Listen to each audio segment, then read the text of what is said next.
Merci beaucoup, Monsieur le Président. Je suis désolé, Monsieur le Ministre, de passer avant vous.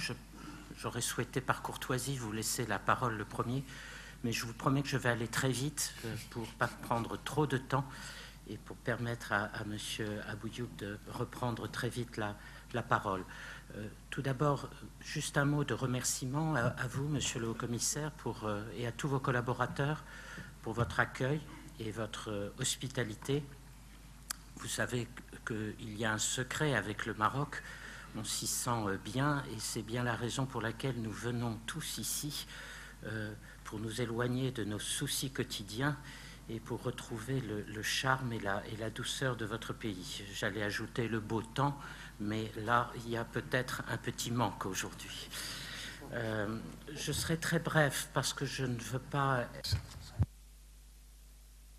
aborder à nouveau tous les sujets que l'on connaît bien et que le président Barroso vient de rappeler, je dirais, de manière tout à fait synthétique et remarquable. Nous savons ce que représente cet espace ou communauté atlantique et mon point de vue n'est pas ici de prendre le temps pour rappeler tout ça. Je laisse cela aux experts. Je suis un diplomate et comme disaient mes ambassadeurs avec lesquels j'ai travaillé, on ne vous demande pas d'être expert, on ne vous demande pas d'être intelligent, on vous demande d'être poli. C'est cela qu'on attend d'un diplomate. Très rapidement, quatre remarques et je m'arrêterai là. La première, c'est, et pour reprendre les propos de notre président de cette séance, quelles doivent être les conditions pour qu'on puisse parler d'un ensemble qui a du sens et qui est compréhensible. Il me semble d'abord qu'il faut que nous partagions et que nous ayons en commun un certain nombre de ressources, qu'elles soient la situation géographique, qu'elles soient des ressources économiques ou autres, l'énergie, les ressources de la pêche, l'eau, l'océan Atlantique, c'est quand même quelque chose et nous le savons tous. Ça, c'est peut-être le plus facile. Plus compliqué, c'est qu'il faut que nous puissions partager ensemble les mêmes objectifs.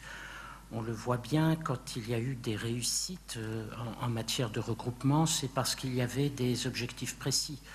Songez à l'OTAN, des objectifs de sécurité, mais songez même à des choses plus simples comme les pays riverains de grands fleuves comme celui du Rhin ou d'autres. Il y avait des objectifs précis et c'est déjà plus compliqué de se mettre tous d'accord. Troisième élément, me semble-t-il, c'est quelque chose d'encore plus complexe et de plus difficile à définir, c'est le sentiment d'appartenir précisément à ce même ensemble, de faire partie d'une même famille, peut-être d'une même culture, même à certains égards. On le voit bien, par exemple, avec les pays qui sont partis à la relation entre l'Union européenne et la Méditerranée. Nous sentons bien que nous faisons partie d'un ensemble qui est le bassin méditerranéen, avec tout ce qu'il a apporté à la civilisation de la Méditerranée depuis de nombreux siècles.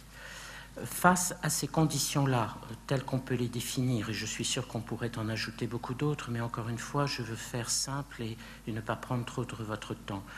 Ma deuxième réflexion, c'est que face à ces conditions-là, il me semble qu'aujourd'hui, notre partenariat, ou ce que nous essayons de représenter ici tous ensemble, nous affrontons un certain nombre de défis qui nous sont communs et qui, de ce point de vue-là, constituent, me semble-t-il, une opportunité assez rare. On pourrait en trouver beaucoup d'autres, mais au risque d'être caricatural, je voudrais essentiellement en citer trois. Le premier, c'est ce qui concerne bien évidemment la crise économique et financière. Et plusieurs de mes interlocuteurs me faisaient souvent remarquer, notamment nos partenaires d'Amérique latine, que, et on le sait bien tous, l'Amérique latine avait traversé elle aussi une crise financière redoutable, il y a de cela quelques années, assez semblable à certains égards à celle que traverse aujourd'hui l'Union européenne. Il est intéressant de constater, et nos partenaires d'Amérique latine l'ont constaté, que rarement les Européens sont venus demander conseil et tirer parti de l'expérience qu'a traversée l'Amérique latine pendant cette période. Voilà typiquement une situation sur laquelle il faut peut-être réfléchir pour à l'avenir avoir davantage d'échanges entre nous. Mais en essayant de pousser un peu plus loin, qu'est-ce qui est frappant aujourd'hui? C'est que dans ces 4 ensembles dont on peut parler, États-Unis, Amérique latine, Afrique, Europe, vous en avez 2, les États-Unis et l'Union européenne, qui connaissent incontestablement aujourd'hui des difficultés de relance de leur croissance économique. Ils naviguent avec des taux qui se situent soit carrément à des niveaux négatifs, soit sinon à des niveaux très faibles. Et pendant ce temps-là, l'Amérique latine et l'Afrique connaissent, eux, une croissance beaucoup plus forte. Il y a là, à l'évidence, une complémentarité sur laquelle, il me semble, nous devons essayer de jouer.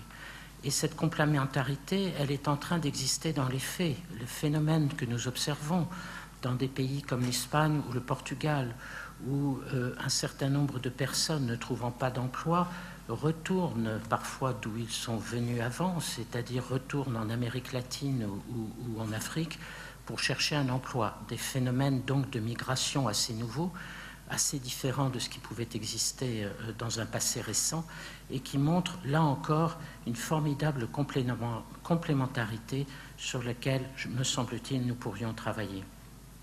Deuxième défi, tout ce qui tourne autour du développement durable. Et l'on voit bien que nos différentes régions sont confrontées à ce problème-là, qu'il s'agisse de l'énergie, qu'il s'agisse du changement climatique, qu'il s'agisse des questions relatives aux ressources aquatiques, etc., etc.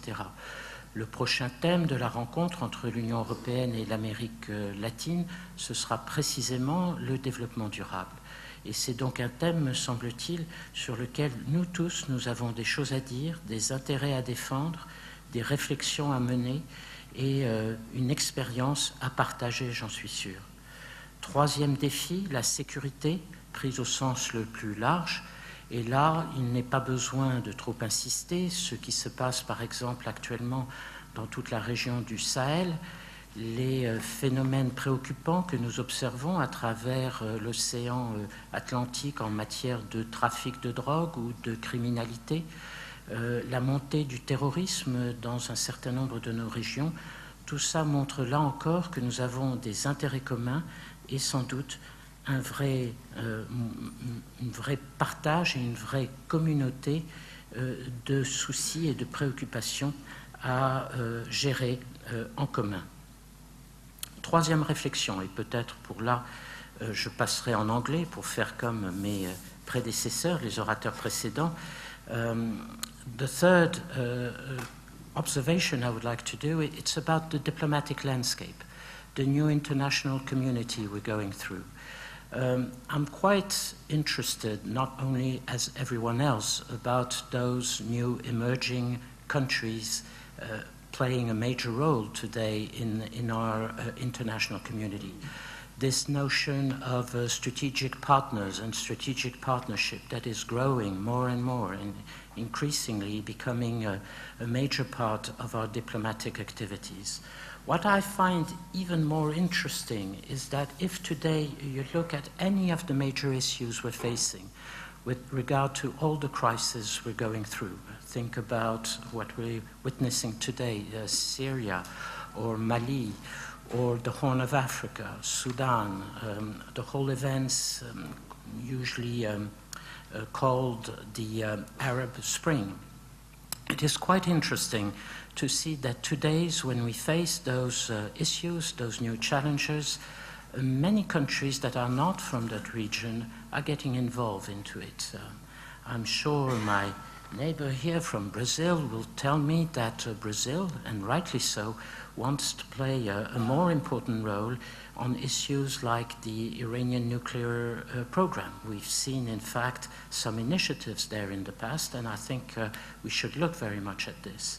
If you look at what has happened recently with the crisis in Libya, it was very interesting to see how many of our international partners wanted to be involved. So I think this idea that a crisis in a region should only be dealt with by those who are in the region is becoming maybe a notion that is less and less secure and that needs to be more and more flexible, and rightly so. And I think that the way we're looking at our international institutions, the way we need to redefine them, to bring maybe new thoughts. Think about the Security Council in New York, think about the G20 and others. I think all this is food for thought and certainly a need for us to take this into account when we're looking about this governance. Last, and sorry for being too long, last observation. How to go along what you said, Mr. Chairman, how could we be more operational, maybe moving from where we are today to maybe a more ambitious future? I think we have to avoid, first of all, to create new bureaucracies. We have too many, and I think you alluded to that when you said we should be careful about that.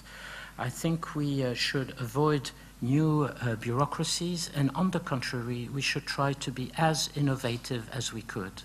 You know, for all of us who are working in the international community, we always have some wild dream to be able at last to innovate in what we're doing, to find new pragmatic ways to discuss issues, to find new working methods that don't exist at the moment and that we feel are more necessary than ever. Get rid of those full-fledged summits with 500 people coming in and with communiques being drafted before and no real interest in what is being said by all those participants. I think we should use the extraordinary laboratory that we have now in front of us with this Atlantic adventure, I would say, to try to innovate and to invent new ways of doing it. How can we do it? And here just let me sketch one or two few ideas very quickly. First of all, I think we should set up a few priorities. I named 3 of them, but certainly there can be others, and I'm certainly not trying to have a ownership of all this. But I think we should focus on 2 or 3 important interests on which we want to work. Secondly, and I think that's also important, we should be very clear, as you alluded to, Mr. Chairman, also, about who should be involved into that. Certainly the countries that are directly linked to the Atlantic, but maybe a few others, as you very rightly said. But here again, we should make some choices there and know exactly where we're going. Thirdly, I think we should think also in terms of networks. Education, university, matters related to research and innovation, the things that are the most important for the future of our economies and our societies. And a good network can replace many, many summits or ministerial meetings, we all know that. And lastly, I think we have to take into account the both ends of society. In other words, if we want to give a sense of ownership to all those who are looking at our work and who want to get involved into this adventure, we need to have on one side the heads, the leaders at one point, because you will never have a success story without having the leaders there. We know that's the way the world goes today. But on the other side, you need to have the civil society. That's why I was talking about networks. And one could add many other things. I don't have time for that. But I think this is really where we have to go and we have to head for. Last observation, Mr. Chairman, and I end. In fact, as a conclusion, I think what is quite interesting in what we're trying to do is that to some extent we are reinventing 2 things. The first one is not far from here in the north. You may remember that in 1492 a certain Christopher Columbus went on this ocean to try to find Asia, and he found America. I think that today it's more or less what we have to do. At the moment when we're talking about the Asian pivot and these things, I think it's quite important for the 4 parts that are here, the 2 Americas, Africa and Europe, we need to rediscover ourselves and the solidarity around this ocean. And the second thing, as it was said quite often at the beginning, between this north and south that is there, between this north where we had in the past the New World with the North America and the old world with the Europeans sailing across the ocean to go to this new world. Today I would say that there is something in reverse there. We have in the North a world that is trying to reinvent itself, to find a new momentum, to find a new way to be competitive and a new economic growth, a new maybe even economic model. And we have a South that is in the full-fledged momentum, speeding rather highly. And I think to some extent it's a new way around. And it shows that for all of us, at least the Europeans, we should be maybe a little bit more humbled, a little bit more in a listening mode, and that we have a lot to learn around this table today. And I rejoice in now keeping silent and not speaking anymore to listen to all of you. Thank you, Mr. Chairman.